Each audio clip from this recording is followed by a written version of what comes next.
Ready? Really fast. Okay, start. Okay. My name is Tristan Johnson, and my speech is on meningioma brain tumors. When the words brain tumor come up, you kind of tell yourself that they don't pertain to me. There's no way I have one. They're talking about somebody else. I'm too young, have too many things to accomplish and do, too many kids. And then you look at the doctor and you say, you're kidding, right? In 2008, I went into the hospital with a sinus infection, and I would have never dreamed that I would have walked out of the emergency room being diagnosed with brain tumor. I was terrified. At the age of 36, after many weeks of constant headaches, I did go into the emergency room where I was diagnosed with a sinus infection, and the first thing they do is give you a CAT scan to confirm the diagnosis.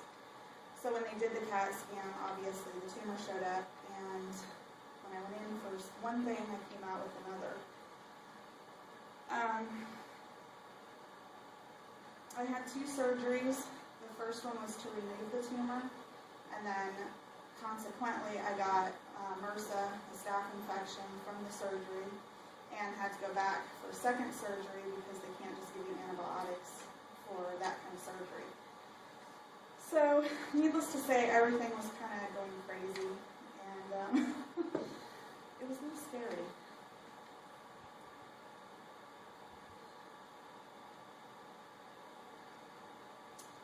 Today I'm going to cover how meningiomas form and why, what can be done about them, and what long-term prognosis is on them after you've had the treatment. The biggest question I do get is, how do you get a brain tumor? And currently there's still a lot of mystery behind the brain tumor, the meningioma tumors. They don't really know for sure exactly how they form. They have theories. Meningiomas are, it's a tumor that develops on the meninges, which is the membrane that encases your brain and your spinal cord. And most of them are benign, and about 10% of them are malignant. And people say, oh, well, it's benign, so you're safe, no big deal. And that's not the case. They grow in places on your brain that can affect your vision, equilibrium.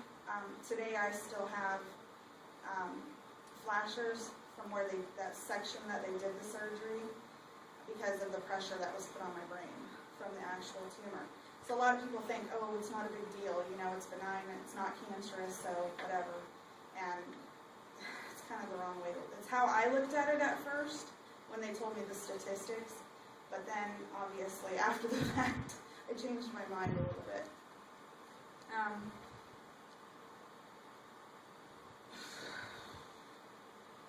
Meningiomas can cause seizures, headaches, weakness in your hands, like when you go in the morning and you go to twist a jar.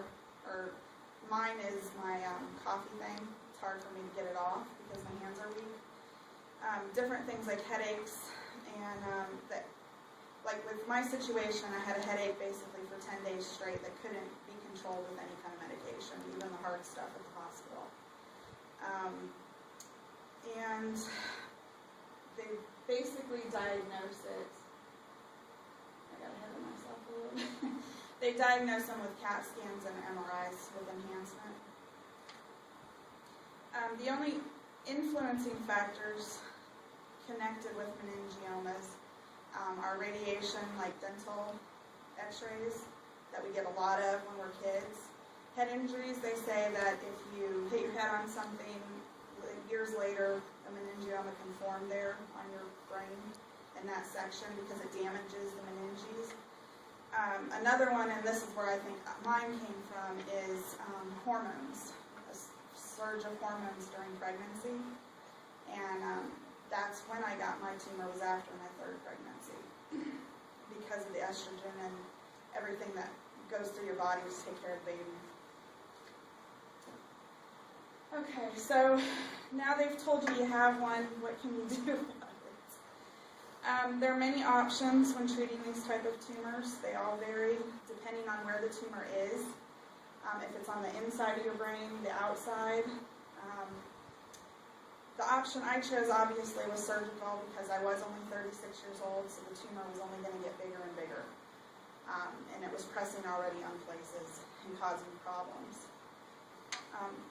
The second form is actually radiation, and they use it mostly on people that don't really have any big symptoms. It's not a big hurry, to change anything for them. They also use radiation for people that they can get the tumors deep inside their brain where they can't reach it surgically. So that's their option. And then of course there's watch and wait, and some surgeons use that for older patients like 70, 75 years old, that because they are slow growing tumors, it's not really going to affect them if it hasn't affected them already, kind of. Now that the surgery was over, what was I able to do and what were my chances of the tumor returning? At this point, we really don't know. 80% of surgically removed tumors, out of that 80%, 75% have no return on the tumors.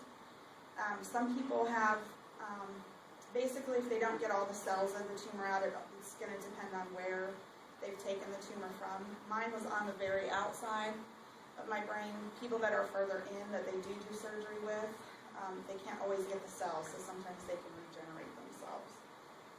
Long-term treatment,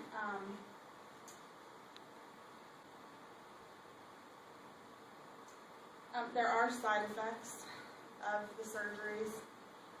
When there's a low pressure system, you guys all go get food to store up in your house. I go get ibuprofen because my head is probably going to be pounding for the whole time that the low pressure system is there.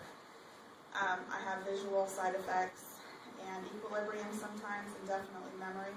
I used to have photographic memory. Now stuff stays with me for about 2 days that I have to memorize, and then it's gone completely until I reread, and then it kind of is like an aha moment. I kind of looked like Frankenstein's bride after my surgery because I had about a 12-inch incision in my head from where they took it out. Long-term prognosis is good. Lifelong treatment is basically a series of MRIs and CAT scans until you're deceased to see if they've shown back up.